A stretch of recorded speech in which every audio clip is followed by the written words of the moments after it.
पियले से मूड होई ताजा बलम घुमा जालिया। हाय हंसने का नहीं है, हंसना नहीं है। हाँ ठीक है, हेडफोन लगा लो, उसके बाद हंसना नहीं है। बढ़िया से गाओ। भले आप मजा मंगा देता है लेकिन हंस के गाओ, निमन से गाओ।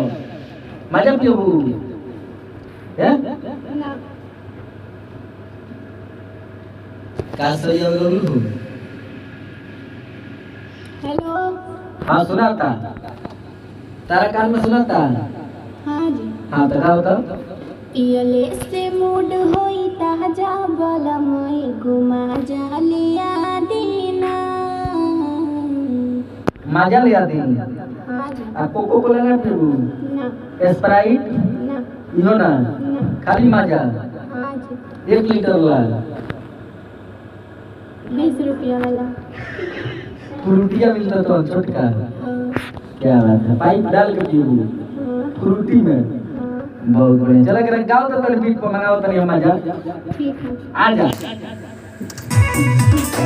पियले से मूड होई ताजा बलम घुमा जालिया दीना।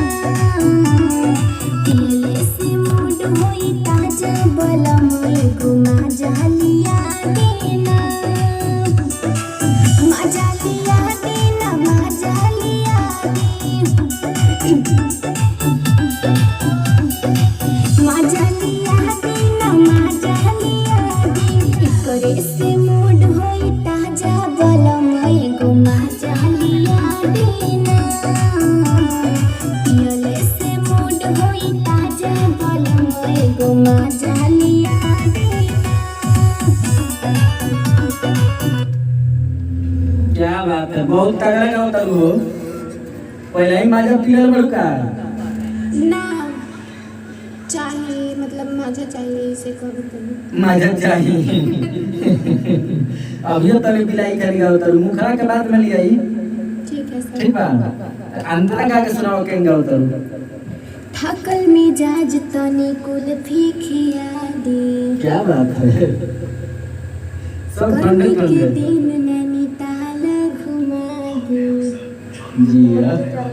और मैं रानी तू राजा बलम घुमा जालिया दीना। बहुत अच्छा। कौन लिखा है गाना? दीपक बिहारी जी। दीपक बिहारी। हाँ जी। उनको धैर्य बा प्रेम की बीमारी ना। पता नहीं। यही से मैं इतना प्यार मोहब्बत वाला गाना लिखता रहा। चला कर के अंतरा आ जा। ठीक है। रेडी। थकल मिजाज तनी कुल्फी खिया दी। गर्मी के दिन नैनीताल घुमा दी। क्या बात है। थकल मिजाज तनी कुल्फी खिया दी। गर्मी के दिन नैनीताल घुमा दी। मैं रानी तू राजा बलम घुमा जालिया दीना। पियले से मूड होई ताजा बलम घुमा जालिया दीना। मजा लिया दीना, मजा लिया दीना। मजा लिया दीना, मजा लिया दीना। करे से मूड होई ताजा बलम घुमा जालिया दीना। पियले से मूड होई ताजा बलम घुमा जालिया दीना।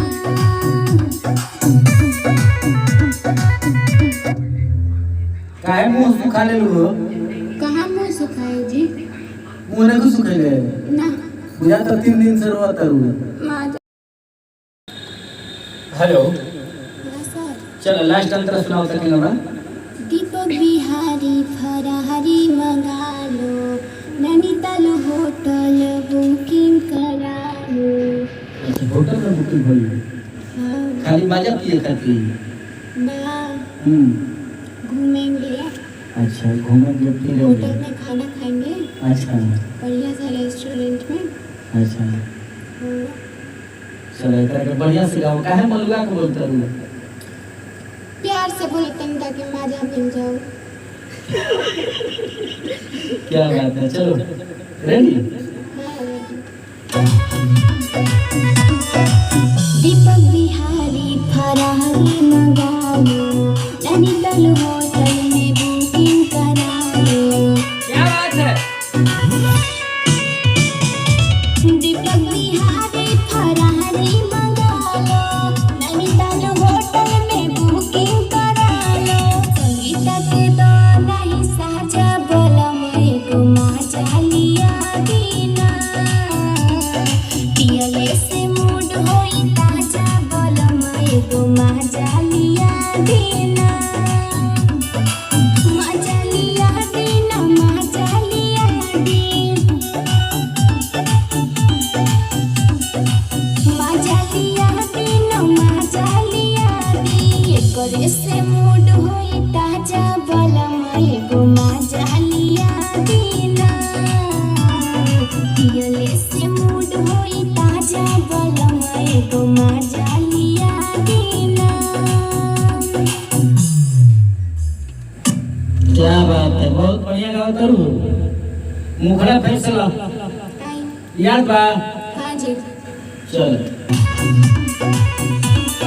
पियले से मूड होई ताजा बलम एगो मजा लिया दीना पियले से मूड होई ताजा बलम एगो मजा लिया दीना मजा लिया दीना मजा लिया दी मजा लिया दीना मजा लिया दी एकरे से मूड होई ताजा बलम एगो मजा लिया दीना पियले से मूड होई ताजा बलम एगो मजा लिया दीना। अच्छा गाओ तरू, लेकिन नीमन नहीं करा क्या है ये? अच्छा गाओ तरू, लेकिन नीमन नहीं करा नीमन से कहीं बुकेंगे कर को आप कैसे गाएं? ऐसा ही कर को मुझे तो तेरा 2-3 महीना हो गए खाना खिले हैं बता के खिलाई खाने गाओ तरू सुना तो कभी से मूड होई ताजा पियले से मूड होई ताजा बलम एगो मजा लिया दीना पियले से मूड होई ताजा बलम एगो मजा लिया दीना मजा लिया दीना मजा लिया दी मजा बता ये बोलो ना हो का बोली ना बोल गुरु चलो फिर से करके गावे खाली ठीक है और बढ़िया से पियले से मूड होई ताजा बलम एगो मजा लिया दीना पियले से मूड होई ताजा बलम एगो मजा लिया दीना मजा लिया दीना मजा लिया दी मजा लिया दीना मजा लिया दी एकरे से मूड होई ताजा बलम एगो मजा लिया दीना पियले से मूड होई ताजा बलम एगो मजा लिया दीना। क्या बात है, बहुत बढ़िया। चल आ जा, गा ले लू, हाँ जी। आ जा बाहर आओ।